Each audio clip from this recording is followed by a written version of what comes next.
Evangelho de Mateus, no capítulo 19. Nós estamos numa série de mensagens que tem como tema o melhor lugar do mundo. E o tema da mensagem de hoje é esperança.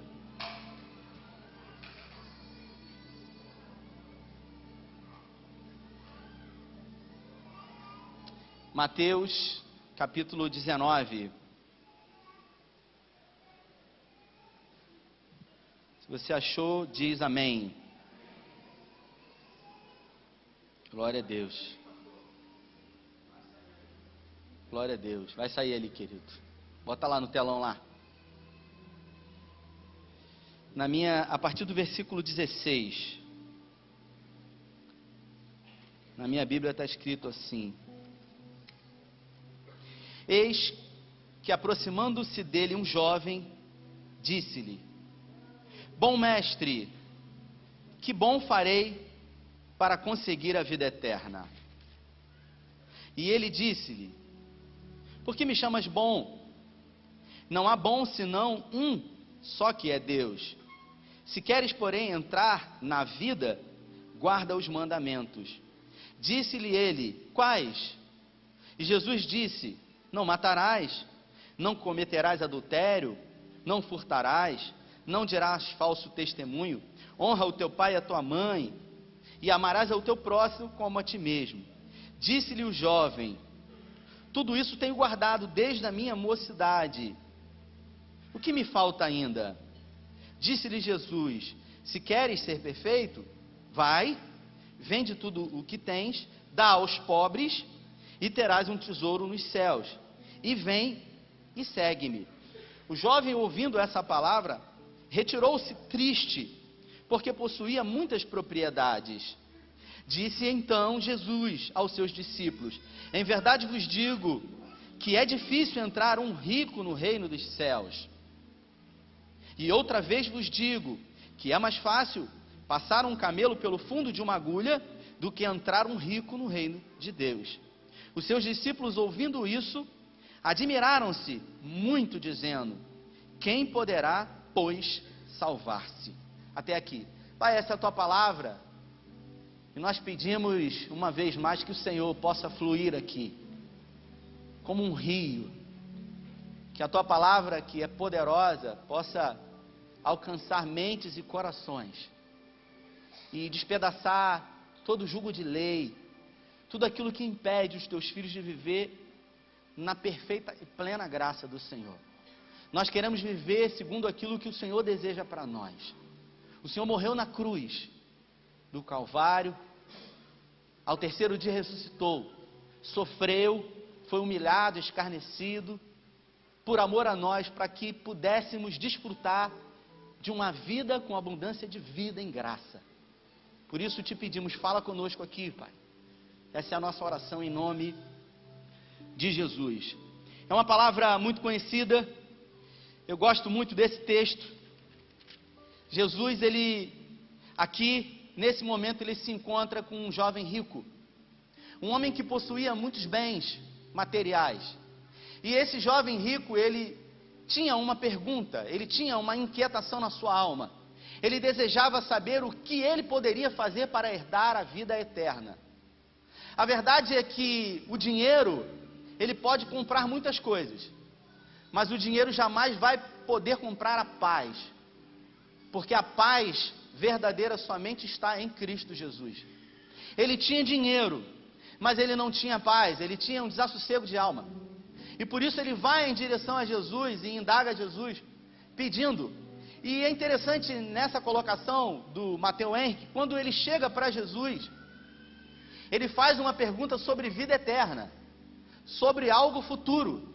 E Jesus traz ele numa resposta para um tempo presente, dizendo para ele: se você quer herdar, se você quer entrar à vida, essa expressão que o Mateus Henrique usa, se você quer entrar na vida, isso traz para nós a ideia de que é aqui que tudo acontece. É nesse tempo presente, no melhor lugar do mundo, que tudo acontece. Existem pessoas que acham que aqui vão viver uma vida de sofrimento, para que na glória possa não ter sofrimento. Não, porque lá vai ser um corpo incorruptível, lá vai ser só glória, não vai haver mais sofrimento. Não. Essa palavra de Jesus é uma palavra de vida eterna para aqui, para esse momento aqui. Esse homem tinha dinheiro, mas não tinha paz. Isso quer dizer que existe uma diferença entre riqueza e prosperidade. Tem gente que é próspero e tem gente que é rico. Qual é a diferença entre riqueza e prosperidade? A riqueza, os homens sábios sabem administrar, eles podem ter. A prosperidade, ela vem de Deus. Por isso, a pior coisa que pode acontecer na vida de um homem é ele prosperar longe de Deus. Por quê? Porque ele vai ter tudo que o dinheiro pode comprar, menos a paz. Porque a paz que excede todo o entendimento vem de Deus. Por isso que o Evangelho de João, Jesus disse, né?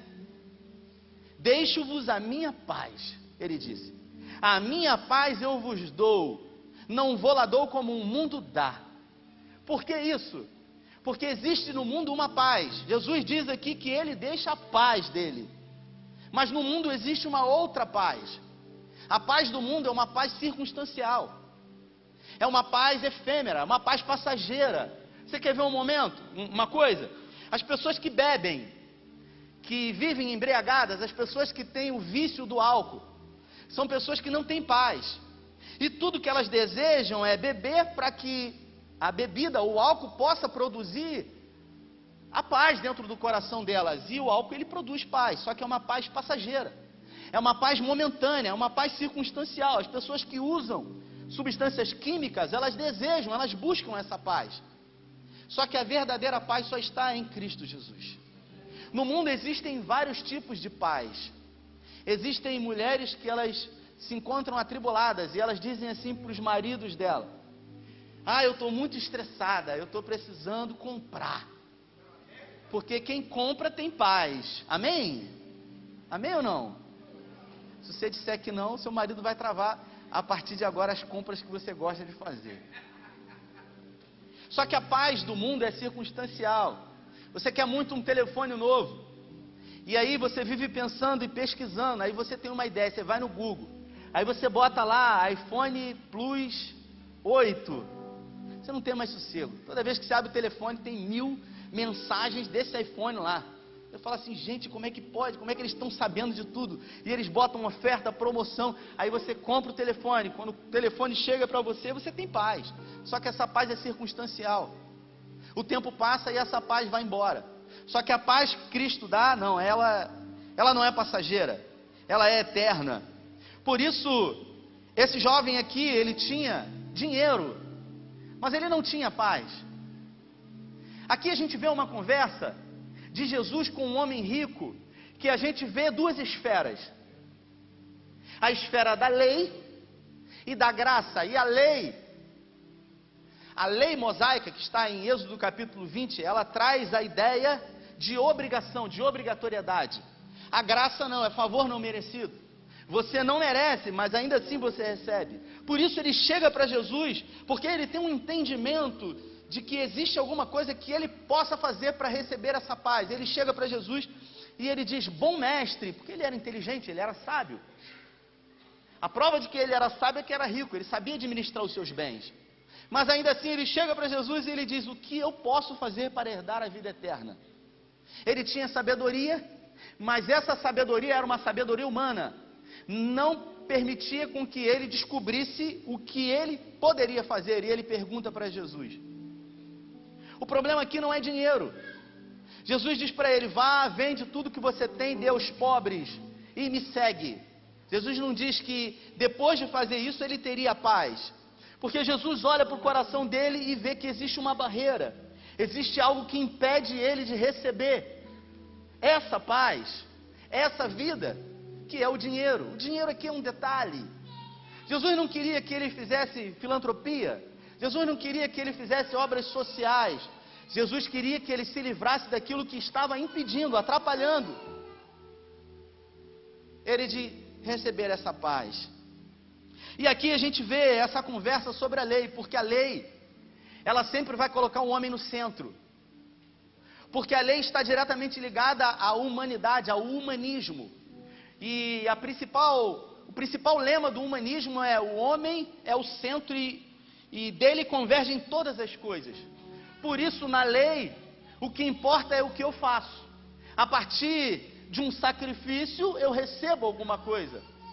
A partir de uma atitude, eu sou beneficiado de algo.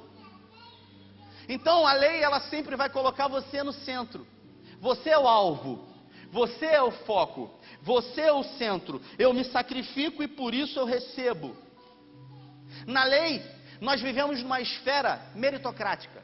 Eu mereço e por isso eu recebo. O homem que vive pela lei, ele sempre vai viver nessa esfera da meritocracia. Ele vai achar que se ele fizer algum sacrifício para Deus, ele vai receber alguma coisa. Por isso ele vem na vigília. Por isso ele pega um envelope de oferta e dízimo e ele dá mais para Deus. Porque ele acha que se ele der mais, ele vai receber mais. Isso é a lei, a graça não. A graça não tem nada a ver com o que você faça. Porque na graça não tem nada a ver conosco. Tem a ver com Cristo. Se na lei eu faço para poder receber, na graça Cristo já fez e por isso eu recebo. Se na lei eu preciso me sacrificar para ser abençoado, na graça Cristo se sacrificou por mim e por isso eu sou abençoado com todas as sortes de bênçãos espirituais. Aleluia. Se na lei eu preciso fazer penitências, sacrifícios, na graça tudo já foi pago na cruz e por isso a Bíblia diz que eu sou mais do que vencedor. Conversava com o Edson Bittar, que é o cinegrafista, que presta serviço para a gente há 10 anos, filmando os cultos. Essa semana eu conversava com ele. Essa semana a gente entregou, passando na televisão, o número 500 de programa que nós temos aqui há 10 anos, de televisão. E o Edson Bittar disse para mim uma ilustração muito interessante sobre o que é ser mais do que vencedor segundo a ótica da Bíblia.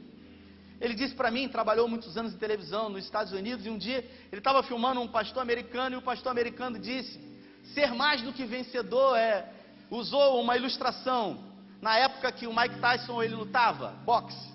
E aí ele disse que o Mike Tyson ele foi lutar e a bolsa de aposta foi uma bolsa muito alta.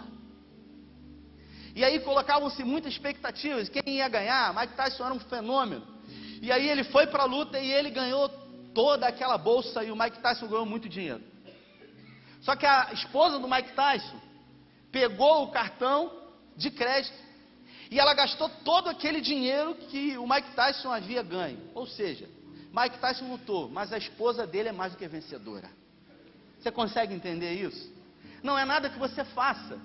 Não é nada que você possa fazer. Foi Cristo que fez.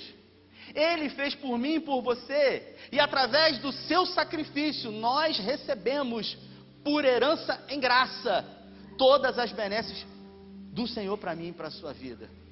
Por isso você é mais do que vencedor. Diga para a pessoa que está do seu lado, você é mais do que vencedor. Aleluia. Esse jovem não era um pecador desenfreado. Se você observar Jesus o indaga somente em relação ao dinheiro, que era um detalhe que o atrapalhava. Ele não vivia uma vida promíscua. Ele não vivia uma vida regalada de promiscuidade, de pecado. Mas ele tinha um problema com dinheiro. E esse problema o atrapalhava de viver segundo a ótica da graça de Deus. Existem pessoas dentro das igrejas evangélicas que foram alvo da graça do Senhor, que hoje fazem parte de células, são líderes de ministérios, mas ainda assim não têm de si mesmo a capacidade de compreensão do que é graça para o que é lei. Por isso vivem segundo um jugo de lei e não de graça. Olham para si mesmos e de alguma maneira tentam compreender aquilo que elas podem fazer. Eu vou dar um exemplo aqui para ficar claro aqui. Nós tivemos uma conferência aqui, Anderson, do Luiz Hermínio, foi incrível. E eu sentei aqui do lado dele, no final muita gente veio falar com ele. Muita gente veio perguntar, muitos pastores vieram aqui, eu estava aqui, e eu pude perceber alguns pastores estando perto do Luiz Hermínio, porque hoje o ministério dele está em projeção aí, nacional e internacional. Então muitos pastores chegaram para ele aqui e perguntaram para ele assim, qual é o segredo do seu ministério? Porque para qualquer pastor e líder, um ministério de tanto sucesso, todo mundo deseja querer saber qual é o segredo. Um dia a Helena Raquel pregou aqui, uma segunda-feira, e ela falou sobre esse autor aqui, o Matthew Henry. E quando ela disse isso, eu peguei, eu anotei, e eu comprei essa Bíblia dele, e é uma Bíblia incrível, uma recomendação para você. E uma pessoa chegou para mim, quando me viu com a Bíblia, e falou assim para mim: você descobriu qual é o segredo da Helena Raquel, porque você comprou a Bíblia dela agora. Eu quero dizer para você que não existe segredo em Luiz Hermínio, não existe segredo em Helena Raquel. Sabe por quê? Porque é graça, não é merecimento. Não é nada que eles façam ou deixem de fazer. Porque se for alguma coisa que eles estejam fazendo, não é graça, não é favor. Por isso, quando você vê um ministério relevante, quando você vê alguém sendo usado poderosamente por Deus, nunca imagine ou pense que é alguma coisa que ele está fazendo, porque uma coisa que o homem está fazendo não provém de Deus. Não é graça, é lei, é obrigação. Então, aquilo que um está fazendo, o outro pode fazer. Então, qual é a diferença? A diferença é a percepção. A diferença é porque algumas pessoas, elas vivem na lei. Elas não conseguem compreender isso. Elas olham para elas mesmas e elas se acham indignas. Elas sofrem de miopia espiritual. Ao olharem para si mesmas, elas se julgam não merecedoras.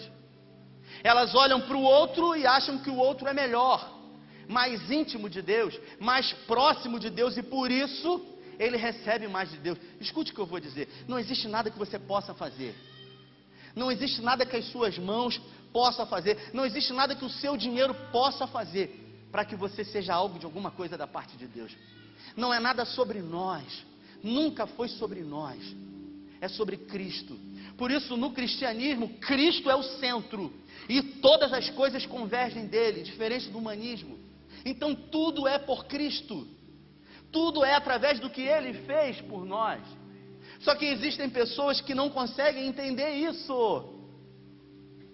Quer ver uma coisa? João 3,16, o que está escrito em João 3,16? Alguém sabe? Você pode dizer bem alto para todo mundo? 1, 2 e 3.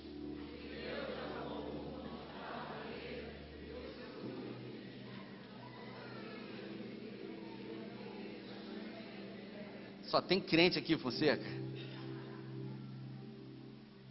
Porque Deus amou o mundo de tal maneira que deu o seu único filho. Deus tinha um filho. Repita comigo: Deus tem um filho. Está escrito na Bíblia. João 3,16. Se Deus tem um filho, você é o quê? Eu já disse isso aqui. Eu sou o filho de Deus. Como? Se Deus só tem um filho. E João 3,16 diz isso. Paulo diz em Romanos que nós fomos recebidos por adoção. Nós fomos enxertados na videira. João 15. O que é enxertado? Quem aqui tem humildade suficiente para dizer que não sabe o que é enxerto? Enxertado. Amém. Uma pessoa, glória a Deus. Vou dizer por causa de você. O que é enxertado? Vou dar um exemplo aqui. A minha sogra, ela gosta de plantas. E no quintal dela tem todo tipo de plantas, tem muitas plantas. E alguns anos atrás a minha sogra, ela comprou um pé de limão, Barreto. E aí a gente, com expectativa de que um dia a gente ia tomar uma limonada, o tempo passou e ela cuida muito bem das plantas dela, e o limão começou a dar muitos frutos. E quando eu colhi aquele limão, eu tive uma incrível surpresa, porque no pé de limão, num lado dele dava limão galego e no outro lado dava limão Tahiti. Eu nunca vi isso na minha vida. No mesmo pé, num lado dava limão galego e do outro lado dava limão Tahiti. E aí, eu chamei a minha sogra e eu perguntei para ela: como é que pode?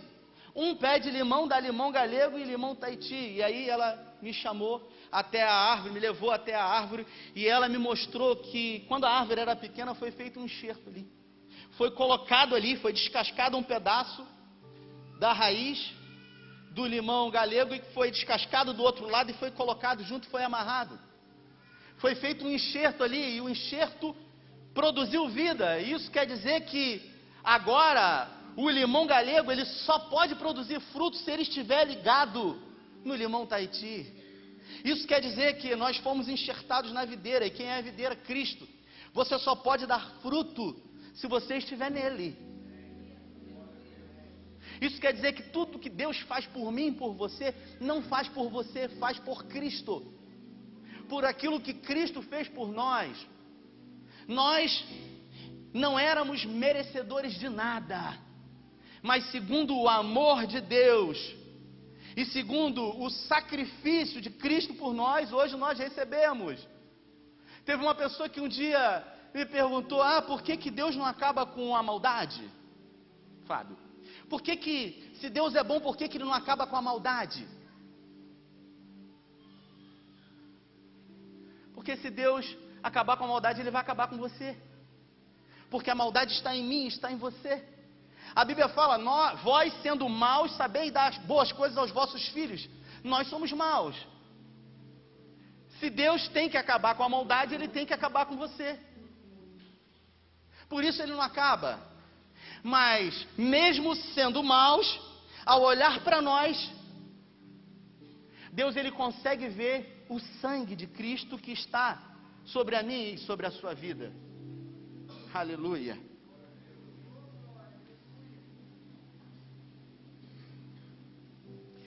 A lei foi feita para proteger o homem, para preservar o homem. A graça foi feita para aproximar o homem de Deus. Em Êxodo capítulo 20, o povo havia saído de 430 anos sendo escravos. Um grande e numeroso povo, e começou a se ter muito problema. Por isso Deus falou para Moisés, a gente precisa colocar ordem. O povo não tinha identidade. O povo não sabia quem era, não haviam regras. E por uma questão de preservação, Deus criou as leis. Só que é impossível para o homem cumprir todas as leis. Existem tradições judaicas que dizem, as leis eram 10 mandamentos, mas existem 670 leis criadas pelos judeus, mais 6.000 adendos que foram criados. Seria impossível para o homem. Por isso que Paulo fala em Romanos que Cristo é o fim da lei. Porque a lei se findou nele. Por quê? Porque ele teve a capacidade de julgar. Porque na ótica da lei, você poderia fazer para o outro aquilo que o outro deveria fazer para você. Na ótica da graça, não. Na ótica da graça, você está sendo condicionado a algo muito maior, que vem de Deus. Se na lei você pecava quando tivesse relação sexual com alguém, na graça, se você simplesmente pensar, você já cometeu adultério. Isso quer dizer que a lei não veio para facilitar a vida do homem. A graça não veio para facilitar a vida do homem. A graça veio para aproximar o homem de Deus. Existem pessoas que banalizam a graça e acham que a graça serve para que a gente possa pecar. A graça não serve para que o homem possa pecar, e sim para fazer com que ele saia do pecado. A graça veio para aproximar a mim e a você de Deus. Não merecemos, mas ainda assim por amor a Ele. Romanos 10:4, porque o fim da lei é Cristo para a justiça de todo aquele que crê. Então por que é tão difícil compreender a graça? Jesus aqui no capítulo 19, ele encontra com esse rico. E no capítulo 20, ele se dirige aos discípulos dele. E ele tenta explicar sobre a graça, segundo a ótica daquela passagem que havia acontecido ali, do encontro com Jesus, do jovem rico. No capítulo 20, a Bíblia fala sobre uma parábola que Jesus disse, uma história que ele contou para os seus discípulos, sobre os trabalhadores da última hora. E ele diz que um trabalhador, ele saiu cedo de casa, e ele foi trabalhar. E ao trabalhar, ele, no campo, ele saiu a procurar pessoas que pudessem fazer a colheita da sua plantação. E ele saiu bem cedo. E ele chamou a primeira remessa. E esses homens tiveram um acordo de que iriam receber 1 denário cada um, segundo um dia de trabalho. E ele foi na praça às 9 da manhã, chamou mais gente e também combinou que eles iriam receber aquilo que era justo. Ao meio-dia, novamente, achou um outro grupo. Às 3 da tarde também, e às 5 da tarde também. Todos estavam trabalhando. Os que pegaram 6 da manhã até os que pegaram 5 da tarde. E quando chegou no final do expediente, Jesus contando essa história, ele manda que eles fizessem uma fila, e que os primeiros a trabalhar fossem os primeiros a receber. E então, os homens se apresentam diante dele, e aquele homem, ele começa a pagar um denário, uma moeda, para cada trabalhador. E quando chega o pessoal que pegou às 5 da tarde, e eles começam a receber a mesma coisa daqueles que pegaram às 6 da manhã, aí teve um problema. Porque o pessoal que trabalhou o dia inteiro falou, não é justo, peraí, não é justo. Esse pessoal chegou às 5 da tarde e vai receber a mesma coisa que eu. E o trabalhador disse, mas eu paguei a você o que eu combinei com você, que tenho eu com você. O dinheiro é meu, eu faço dele o que quiser. E eles disseram, não é justo, nós queremos uma parte maior. Sabe por quê? Porque esse homem estava com uma visão segundo a lei. Porque a lei sempre vai dizer para nós que nós merecemos alguma coisa, que nós temos direito de alguma coisa, mas não tem nada a ver com o que você possa ou não fazer, tem a ver com o que ele fez por você. Por isso Jesus disse que a graça é um favor não merecido. Você não merece, mas ainda assim ele te dá porque ele te ama. Você não faz por merecer, mas ainda assim o amor dele por você é maior do que a sua compreensão humana. Aleluia. A lei é dívida, a graça é um favor imerecido. O conhecimento nos traz informação, mas a experiência muda a nossa vida. Escute isso. O conhecimento traz a informação, mas a experiência muda a sua vida. O Tito está lá atrás, estava fazendo muita bagunça aqui. E mais cedo ele estava em casa, na cozinha, enquanto eu tomava café, e ele brincava, e os brinquedos espalhados pela cozinha inteira. E de repente, um trenzinho, um telefone, fazendo bagunça, ele fica brincando, distraído, e de repente alguma coisa chama a atenção dele, uma tomada, e ele vai em direção à tomada, e eu digo para ele, não pode, ele para, olha para mim, agora ele está com essa graça, né? A gente manda ele namora mamãe, namora papai. Criança nunca faz o que o pai e a mãe pedem, nunca. Aí fala, namora, ele não faz. Aí quando você briga com ele fica assim, namorando. Manipulador, né? Aí eu disse para ele, não pode, faz dodói. Eu passei para ele uma informação. Só que a informação é muito importante. Só que a informação não muda a nossa vida. A informação traz o conhecimento para nós. Agora a experiência muda a nossa vida. Eu me distraio e ele vai novamente na tomada e eu digo, não pode. Eu informo a ele, eu digo, isso aí faz dodói, machuca neném. Eu levo uma informação mesmo sem cognição, ainda para compreender o que é dodói ou fazer mal para você. Eu digo isso para ele, eu passo a informação para ele. E ainda assim ele insiste. E quando eu me distraio, ele vai e coloca o dedo lá e ele recebe um choque. E agora, diante da informação que ele tinha, ele teve uma experiência. E a experiência muda a vida, porque ele nunca mais vai colocar a mão ali. Existem pessoas que têm informação sobre a graça, ouviram muito falar sobre a graça, escutaram pregações sobre a graça, mas nunca tiveram uma experiência. E por isso a vida nunca mudou. E por isso vivem segundo a lei e não segundo a graça. Essas pessoas vivem achando que é alguma coisa que elas podem fazer para o ministério delas avançar. Alguma coisa que elas têm que fazer que os outros estão fazendo. Eu tenho que jejuar mais, eu tenho que orar mais, eu tenho que ler mais a Bíblia, eu tenho que fazer, eu tenho que subir um monte. Você não tem que fazer nada. Você tem que perceber que não é o seu esforço, não é o seu merecimento, é o que Cristo fez por você. Eu não estou dizendo que você não tem que orar, você não tem que jejuar, você tem que fazer isso, mas isso não vai fazer com que Deus derrame sobre você qualquer coisa, ou faça mais por você do que por alguém que simplesmente não faz isso. Porque segundo a ótica de Deus, todos são iguais diante dele, todos são iguais, não existe nada que você possa fazer. O Evangelho da Graça está disponível para você.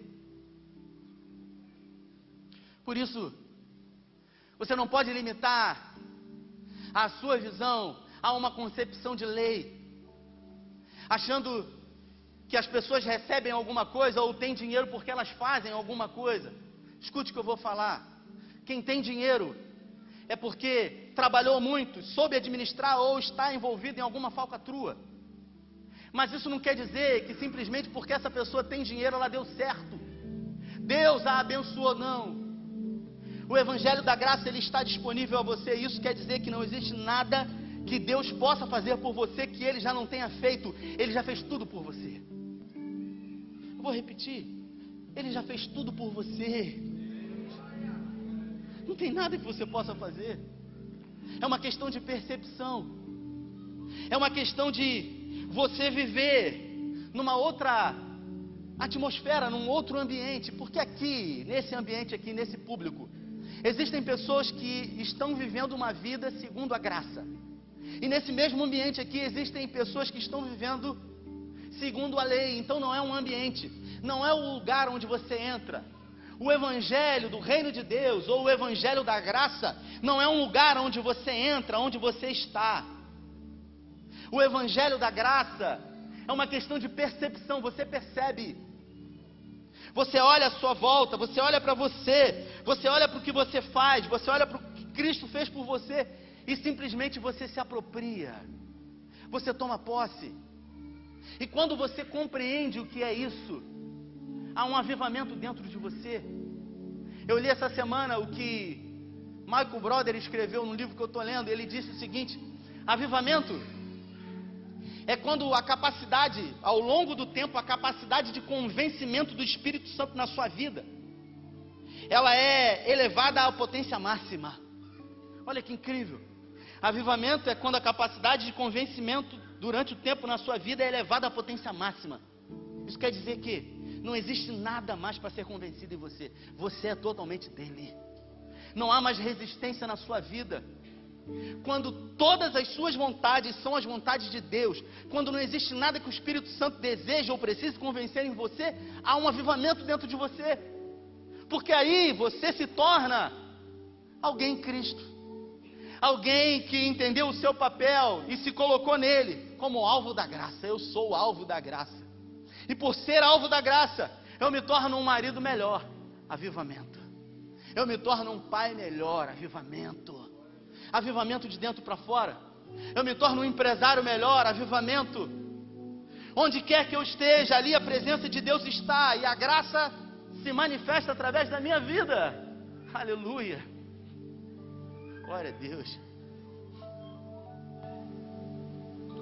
Jesus então chega para ele e diz para ele que ele precisava vender todos os seus bens para herdar uma vida. Ele olha para aquilo que ele tem de dinheiro e ele vê que é muito difícil fazer isso. A Bíblia fala que aquele homem vai embora. Os discípulos olham preocupados. Jesus se posiciona e diz: em verdade vos digo que é mais fácil um camelo passar por um fundo de uma agulha do que um rico entrar no reino dos céus. Fundo de uma agulha é uma espécie de porta bem baixa em Israel. O que Jesus está dizendo com isso? Que é difícil um rico entrar no reino dos céus. Por quê? Porque o dinheiro o domina. Aí os discípulos falam o seguinte: quem pode se salvar? Por quê? Porque quem tem dinheiro está impedido de entrar nos céus. Quem não tem está desejando ter. E por isso como é que vai entrar se tiver? Os discípulos falam: quem pode se salvar? E Jesus diz: ao homem tudo é impossível, mas a Deus não há nada que seja impossível. Escute isso. Jesus não estava aqui incomodado porque esse homem tinha dinheiro. O problema não é ter dinheiro. O problema não é ter bens materiais. Eu posso ter um carro. Eu tenho um Ford Ka 2016. Eu posso ter um carro. E eu posso ter o desejo de ter um Corolla, por exemplo. Eu posso ter o Corolla, Fábio. O Corolla é que não pode me ter. Você entende isso? Eu posso ter um telefone novo da maçãzinha, porque o meu não é da maçãzinha. Mas o telefone não pode me ter. Eu posso ter mídias sociais, mas elas não podem me ter. 2 Pedro diz que aquilo que domina o homem, de tal ele se torna servo, ele se torna escravo. Eu digo para você, se existe na sua vida alguma coisa que te domina, você é escravo disso. Existem pessoas que são escravos do dinheiro. Esse homem, ele não tinha só o dinheiro tinha ele. O lugar do dinheiro é aqui, ó, no bolso. Na vida desse homem o dinheiro estava aqui, ó.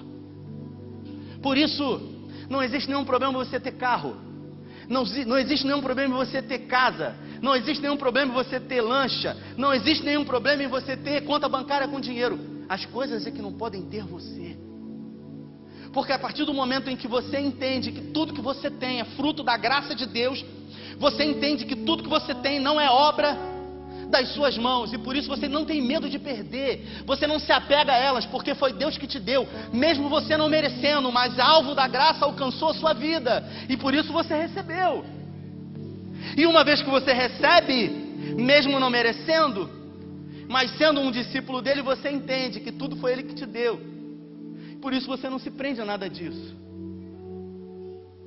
Tem um irmão aqui da igreja que quando ele veio para cá, está sentado aí me vendo, ele falou assim, na época ele falou com o Fabrício, ele falou o seguinte: eu estou gostando dos cultos, tenho vindo à igreja e tal, mas eu queria me batizar. Nenhum problema, glória a Deus por isso, aquele que crê e for batizado, esse será salvo. Ele disse, mas eu gosto de tomar minha cerveja, eu gosto de tomar minha gelada, eu gosto de tomar minha cerveja. E ele falou, tem algum problema nisso? E o pastor Fabrício falou para ele o seguinte, não tem problema nenhum. Ele, como assim? Não tem problema? Não. E ele começou a se relacionar com o evangelho do reino, até o ponto em que ele foi batizado, e ele foi alvo da graça de Deus, e ele entendeu que na verdade a cerveja era uma espécie de fuga para ele, que ele poderia beber, assim como poderia também não beber, e por isso não se prendia mais a isso, porque na verdade ele bebia para preencher um vazio que estava dentro dele, e agora Cristo preencheu todo o vazio dele, e por isso ele disse, nada mais me prende, porque Cristo é tudo em mim. Aleluia. Isso quer dizer que a vida que a gente vive, às vezes, querendo comprar coisas, acumulando e substituindo. Eu fiz uma mudança recentemente, e eu disse para minha esposa, como nós temos coisas inúteis, como compramos coisas que não usamos. E são alegrias que nós temos ao comprar e nos preencher dessas coisas. Alegrias circunstanciais que vão produzir por alguns momentos um contentamento dentro de nós, mas logo vão ficar lá. Eu tenho algo em mim, irmãos, isso é meu, e eu não discordo de ninguém que pense diferente ou que age diferente.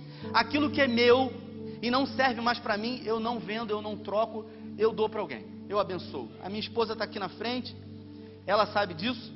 Eu não participo de grupo de desapego, nem discrimino quem participa, mas eu entendo que tudo que eu recebi foi Deus que me deu, e a partir do momento que, por Ele ter me dado, quando eu me desapego disso e dou para alguém, todas as vezes que isso acontece, alguém usado por Deus vem e me abençoa. Isso não é um ciclo que acontece premeditadamente na minha vida, eu faço isso porque eu entendo que eu posso abençoar alguém. Eu quero dizer para você nessa noite que veio aqui com expectativas de ouvir uma palavra de ânimo, uma palavra de salvação, eu quero dizer para você nessa noite, tudo o que você precisa, tudo o que você necessita, é da graça de Deus. Você não precisa de dinheiro. Se você entrou aqui com necessidade de dinheiro, eu quero dizer para você, você não precisa de dinheiro, você precisa da graça de Deus. Talvez você tenha entrado aqui nessa noite com um casamento destruído. Eu quero dizer para você que você não precisa de um casamento novo, você não precisa de um esposo novo, você precisa de Cristo na sua vida. Você precisa que Ele seja o centro da sua vida. Porque se Cristo for o centro, todas as coisas vão convergir em uma só direção. Talvez o seu filho se encontre nas drogas, talvez você esteja com uma doença diagnosticada pelos médicos, e você diga, eu preciso de cura. Escute isso, tudo que você precisa é da graça de Deus. Tudo que você precisa é ser alvo dessa graça. Tudo que você precisa é que haja uma convergência no seu entendimento. O que Paulo disse, que você não seja moldado a esse mundo, mas que você possa ter a capacidade de ter uma transformação, uma metanoia na sua mente. Aleluia, glória a Deus. Filipenses 4,19, eu gosto muito desse texto. Porque o meu Deus, segundo as suas riquezas em glória, há de suprir cada uma das minhas necessidades em Cristo Jesus. Atos 17, 28 diz: porque nele vivemos, existimos e nos movemos. Irmãos, não tem nada a ver com você. Esse culto aqui, eu falei nesse microfone aqui, eu sempre falo com os irmãos aqui do louvor. Eu falei nesse microfone aqui antes de começar. A igreja já estava com bastante gente, e eu disse para eles o seguinte: vamos começar o culto, irmãos, porque não tem nada a ver com esse pessoal que está chegando aí. O culto não é para eles, o culto é para o Senhor, porque é tudo para Ele, é por meio dEle, para Ele. Romanos 11, a partir do verso 33, Paulo diz: ó, profundidade da riqueza, tanto da sabedoria quanto do conhecimento de Deus. Quão insondáveis são os teus juízos, quão inescrutáveis os teus caminhos. Quem compreendeu a mente do Senhor? Quem foi o seu conselheiro? Quem primeiro deu a Ele, para que Ele fosse restituído? E Ele diz: porque dEle, por meio dEle e para Ele são todas as coisas. Eu e você somos um detalhe. Um detalhe muito importante, porque tudo na minha e na sua vida tem a ver com Cristo. Ai de mim se não fosse Cristo. Ai de você se não fosse Cristo nas nossas vidas. Aleluia, glória a Deus.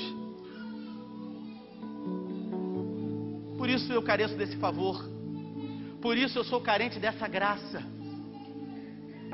imerecida, desse amor de Deus.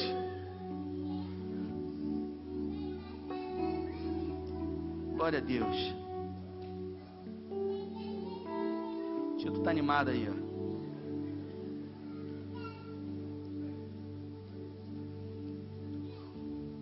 Existem pessoas que olham para a vida delas e têm uma visão errada de si mesmo. Essa semana, no domingo passado, uma pessoa me procurou aqui no fim do culto. Ela disse para mim o seguinte: por que tudo isso de ruim aconteceu comigo? Uma vida difícil, uma vida de abandonos, uma vida de sofrimento. E eu disse para essa pessoa: olha, na vida todos nós passamos por momentos bons e momentos ruins. Todo mundo vai ter que lidar com abandonos. Mas onde houver um abandono, Deus vai sempre colocar alguém para ser fruto da graça dele e produzir um resgate. Existem pessoas que sempre vão se apegar aos abandonos da vida, mas existem pessoas que sempre vão se apegar aos resgates da vida. Uma pessoa disse para mim onde que Jesus estava quando eu fui tocada, molestada sexualmente. Onde Deus estava? Difícil isso, né? Você já parou para pensar onde Deus estava quando Cristo estava morrendo na cruz por amor a mim e a você? E Ele disse: Pai, se possível for, afasta de mim esse cálice. Sobretudo seja feito não o que eu desejo, mas a tua vontade.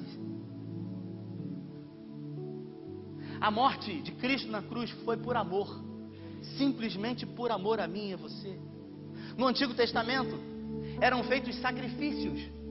Os sacrifícios eram feitos para que o pecado do povo não fosse visto. Quando Deus olhava para o povo, via o sangue daquele animal. O animal havia se sacrificado por alguém. Por isso que a Bíblia fala que Jesus Cristo é o Cordeiro Santo, o Cordeiro puro, que morreu no meu e no seu lugar. Por isso agora, quando Deus olha para mim e para você, Ele não vê a nossa iniquidade, o nosso pecado. Ele vê o sangue de Cristo que está sobre a minha vida, está sobre a sua vida. Mas é preciso que essa concepção saia de dentro de você. Esse vitimismo definitivamente seja jogado por terra. esse sentimento de inferioridade, por olhar para as pessoas e ver que todo mundo consegue menos você, todo mundo vai bem menos você. Essa régua moral que você usa para medir a vida das pessoas, o casamento das pessoas, a empresa das pessoas, a área financeira das pessoas e medir você nunca vai ter sucesso nisso. Porque, já dizia a vovó, só sabe a quentura da panela a colher que está dentro mexendo. Então não diga, não ache e não pense, porque na parábola dos trabalhadores da última hora, o pessoal que chegou cedo, eles falaram o seguinte, Rodrigo, para Jesus, falaram o seguinte para o dono daquela terra: não é justo, não é justo, nós pegamos 6 horas da manhã no trabalho, eles pegaram 17 horas, não é justo. Eu pergunto para você, o que é justo? Eu pergunto para você, se você realmente quer receber de Deus aquilo que você merece. Você quer receber de Deus o que você merece? Eu não quero receber de Cristo, de Deus, o que eu mereço, porque eu não mereço nada. Mas por amor a mim, Ele enviou o Filho dele para que morresse no meu lugar. E pelo fato do Filho dele ter morrido no meu lugar, eu tenho direito a tudo, porque eu sou filho de Deus. Você é filha de Deus. Não há limites para você em Deus. Tudo que Deus fez foi por amor a você. Agora, não é nada sobre você em relação a Ele. É tudo em relação a Ele para você. Não pense que existe alguma coisa que você possa fazer. Não pense que existem sacrifícios humanos que você precise fazer. Tudo isso é obra humana. Para Deus, a vida, ela não se resume única e exclusivamente a uma vida aqui na terra. Para Deus, a vida é única. Ela começou e ela não acaba mais. Por isso, você é eterno. Você é infinito. Deus é eterno. Deus não tem início, nem meio, nem fim. Nós temos início quando Ele soprou em nossas narinas e fez alma vivente. Isso quer dizer que nós somos infinitos. Escute isso, por favor. A relação de Deus para com você nunca é uma relação tangível, mensurável. A relação de Deus para com os seus filhos é uma relação espiritual. E Mateus fala sobre isso. Porque Deus é espírito. E importa que os que o adorem ou se relacionem com Ele, o façam em espírito e em verdade. A relação de Deus para com você é uma relação espiritual. É espiritual. Por isso essa relação, ela transcende. Não é uma relação somente nessa vida. Porque essa vida é uma vida corruptível. Essa semana eu fiz um velório. E eu estive diante de um caixão. Uma senhora havia morrido. E eu me aproximei do caixão e eu disse para os irmãos que estavam ali chorando, entristecidos. Eu disse: essa aqui não é a irmã fulana de tal. Nós estamos diante de um corpo, mas ela não é isso aqui. Estamos aqui para nos despedir dela, daquilo que a representa fisicamente. Mas ela não é isso aqui. Por isso, quando eu digo que nós não temos uma alma, você não tem uma alma. Você é uma alma. Você tem um espírito. E Deus se relaciona com a sua alma. É com o que está dentro desse corpo. Você acha mesmo que Deus está preocupado se o seu cabelo faz chapinha ou não faz chapinha? Se o seu cabelo é pichainha ou o seu cabelo é liso? Deus está preocupado se esse alguém que mora dentro desse corpo está disposto a usufruir de tudo aquilo que a graça de Deus já tem liberado. Existe uma atmosfera de graça aqui, ó, disponível para você. Se você entender isso que eu estou falando hoje, nessa noite, na sua vida, pode acontecer um avivamento. Eu quero dizer para você que está me ouvindo e vendo, você está recebendo informações, muitas informações sobre a graça de Deus. Mas no nome de Jesus, escute, você precisa ter uma experiência com a graça, porque essa experiência vai mudar a sua vida.